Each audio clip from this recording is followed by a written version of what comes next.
সাবেকি রাজকীয় রীতি মেনে ঘোড়ার গাড়ি চড়ে ৩০ কিলোমিটার পথ অতিক্রম করে বিয়ে করতে গেলেন বর। উত্তর ২৪ পরগনার প্রত্যন্ত সুন্দরবনের হিঙ্গলগঞ্জের আমবেড়িয়ার বাসিন্দা চন্দন মণ্ডলের সাথে বিবাহ বন্ধনে ৭ পাকে বাঁধা পড়ল হাসনাবাদের ধরমবেড়িয়া গ্রামের দীপিকা মণ্ডল।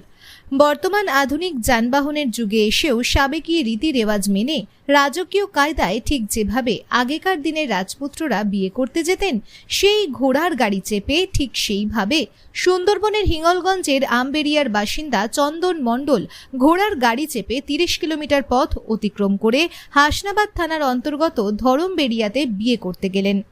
এইভাবে সাবেকি রীতি রেওয়াজের কথা সুন্দরবনের মানুষ এতদিন শুধুমাত্র কানে শুনে এসেছে, চোখে দেখেনি। আজ সেটা চোখে দেখা সম্ভব হলো। এ যেন মনে হচ্ছে এক পৌরাণিক সিনেমার কাহিনী, আর এমন দৃশ্য সচরাচর দেখা যায় না। তাই এলাকার মানুষ রাস্তার দুপাশে দাঁড়িয়ে সুন্দর মুহূর্তের উপভোগ করে।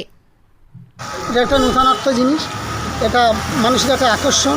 ঘোড়ার গাড়িতে চড়া আমাদের সুশান্ত মণ্ডলের ছেলে। কোথায় বাড়ি? ওর বাড়ি আমবাড়িয়া। এরকম আগে কোন দেখেছি? এর আগে দেখেছি, কিন্তু এত ভালো হয়নি, কোনোদিন দেখা যায়নি।